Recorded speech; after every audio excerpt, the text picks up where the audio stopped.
estão na glória de Deus, qual é a solução? Jesus Cristo.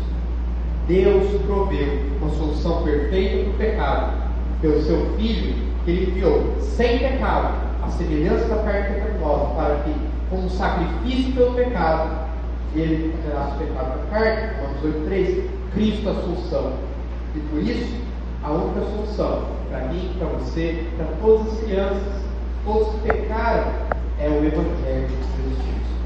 Por isso, meu terceiro fundamento aqui com vocês, porque nós já vimos a necessidade das crianças terem o Evangelho, nosso dever de transmitir às próximas gerações, mas nós devemos transmitir o quê? A solução é o Evangelho. Essa mensagem do Evangelho, que é o poder de Deus para a salvação de toda aquele que crê. Isso é muito relevante, meus irmãos, porque nós temos a tendência, quando nós falamos de trabalho com crianças, de focarmos muito em comportamento. Obedece papai e mamãe, não brinca sozinho na escola, faz seu dever de casa, vem para a igreja comigo. E eu pergunto para vocês, isso é importante? Sim ou não? Sim, claro, isso é muito importante. Mas isso salva alguém? Porque pela graça sois salvos por meio da fé. Isso não vem de vós, é dom de Deus. Não vem das obras para que ninguém se glorie. Isso vale também para as crianças. Nós não somos salvos pelas nossas obras, mas pela graça de Jesus Cristo. E a única maneira, como o texto diz, para que alguém receba essa salvação é pelo Evangelho. O que é então o Evangelho? Quando nós pensamos nessa palavra, muitas vezes nós não temos muito claro o que isso significa. E às vezes a gente pode pensar que evangelizar você tem que falar de Deus. Eu chego para ele e falo assim, Deus te abençoe, Deus te criou, Deus te ama. Mas isso é o Evangelho? São coisas verdadeiras, mas não é suficiente. Outro teólogo, professor lá no seminário de Dallas, nos Estados Unidos, chamado Charles Wright, não sei quantos conhecem, é muito conhecido pelo professor de estudo aqui no Brasil, de estudo montado expandida, pelo seu livro de Teologia Básica. O Dr. Charles Wright fazia uma tarefa com seus alunos. Ele chegava na sala de aula e falava o seguinte: olha, eu quero que vocês, em pouco tempo, escrevam para mim uma definição do Evangelho. O que é o Evangelho? E ele pegava cada uma dessas definições e avaliava. Só que ele não dizia se era bom ou ruim, se era nota 10 ou não. Ele falava céu ou inferno. Porque a mensagem do Evangelho é tão fundamental que para que alguém possa ser salvo por Jesus, essa pessoa precisa ouvir o Evangelho.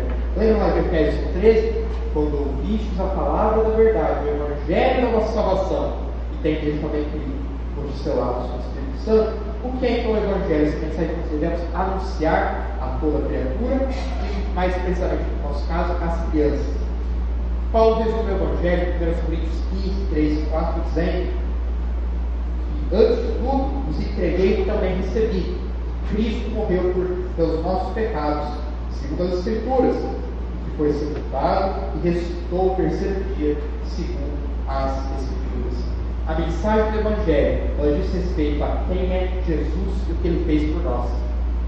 Aí que é o Deus encarnado, Filho de Deus, assumiu a natureza humana, viveu sem pecado e morreu na cruz, um sacrifício perfeito pelos nossos pecados. E ressuscitou o terceiro dia, para salvar e perdoar todo aquele que nele crê. Como diz a sua palavra, esse é o Evangelho. E como nós podemos ver aqui, ele está transformando os nossos pecados. Isso pressupõe um contexto maior que a nossa história do Evangelho tem inserido. Porque nós, antes de falar dessas boas notícias do Evangelho, nós vamos ser plasmadas notícias de que nós somos pecadores. Nós aprendemos isso ontem. Não sei se se lembra, mas nós vimos ontem que nós começamos com Deus, que é Criador, amor, é santo. Nós aprendemos que Ele criou o homem, mas que o homem pecou, mas que Ele criou Jesus como nosso Salvador. Nós precisamos recebê-lo. Essa é a mensagem do Evangelho. Esse é o fundamento da nossa mensagem, que nós vamos anunciar inclusive às crianças. Então, ao invés de focar simplesmente no comportamento moral, anuncie o Evangelho. Isso é que eu abro um parênteses, meus irmãos. Quando nós pensamos em falar ou ensinar crianças, qual é geralmente a nossa principal ferramenta? Contar histórias, certo? As crianças prestam atenção em histórias, ouvem, gostam nossos, assim, né? E 40% da Bíblia é história, é narrativa. E quando nós contamos as histórias bíblicas, nós temos uma tendência de pegar essas histórias e transformá-las em lições de moral. Eu pego, talvez, a história de Davi e Golias e falo, você precisa ser corajoso assim que Davi foi. Ou eu pego a história de Jonas e falo assim, olha, você precisa obedecer a Deus, porque senão Deus vai enviar um peixe. Não literalmente, mas enviar um castigo. Ou coisas desse tipo.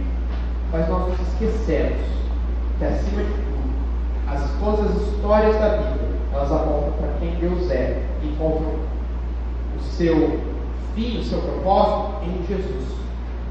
Veja o que Jesus diz lá em Lucas 24: importado que se cumprisse tudo que de mim está escrito na lei de Moisés, nos profetas e nos salmos. Toda a Bíblia, meus irmãos, é o fim de Jesus Cristo. Ele diz lá em João 5,39 que as Escrituras testificam dele. Isso significa que tudo que nós vemos nas Escrituras, todas as histórias, todas as profecias, elas de alguma maneira apontam para Jesus, ou diretamente com profecias, ou mostrando a necessidade que nós temos dele, mostrando a corrupção do nosso coração, mostrando a necessidade que nós temos de um Salvador.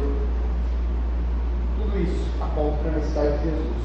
Por isso, quando você for falar, por exemplo, da história de Jonas, que coloquei imagem ilustrativa, não foque como se o livro de Jonas fosse uma história sobre como não ser engolido por um peixe. Nós sabemos, é uma história literal, real, verdadeira, do que aconteceu, mas antes de tudo, sempre não é Jonas, sempre não somos eu e você, mas é a grande misericórdia de Deus que salvar um povo tão pecador e cruel como Nínive, a ponto de enviar Jonas para ir lá pregar para eles. E tão misericordioso, inclusive, tem misericórdia desse profeta relutante. E essa misericórdia, essa graça de Deus, elas encontram seu cumprimento pleno em Jesus.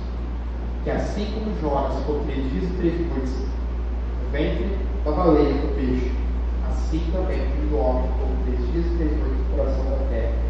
Quando nós falarmos da história de Davi e Golias, por exemplo, não nos esqueçamos que antes de falar sobre Davi, antes de falar sobre Golias, antes de falar sobre qualquer outra coisa, ela fala sobre um Deus que intervém para salvar o seu povo de um inimigo que eles nunca poderão vencer por eles mesmos. E ele faz vitória por meio de Davi, que a vitória dele era a vitória de todo o seu povo. E ele faz isso de forma melhor e maior do descendente de Davi, que Davi representava Jesus Cristo, ao vencer a morte no nosso lugar. Então, sim, a palavra de Deus, as histórias, elas nos ensinam sim como viver, elas nos são bons exemplos de obediência a Deus, exemplos de não seguir, com certeza. Eu posso olhar para Davi e dizer, eu preciso confiar em Deus, sempre confiou. Mas não nos esqueçamos, meus irmãos, que o centro da Escritura é Jesus. E que somente Ele pode nos salvar. Somente o Evangelho traz salvação. E se o nosso coração for transformado pelo Evangelho de Jesus, então nós vamos continuar os mesmos comportamentos. Porque sem transformação do coração, o comportamento não passa ilusão. Não nos esqueçamos disso. Como o nosso tempo aqui é curto, não dá para desenvolver isso amplamente, mas tem uma recomendação para fazer os irmãos,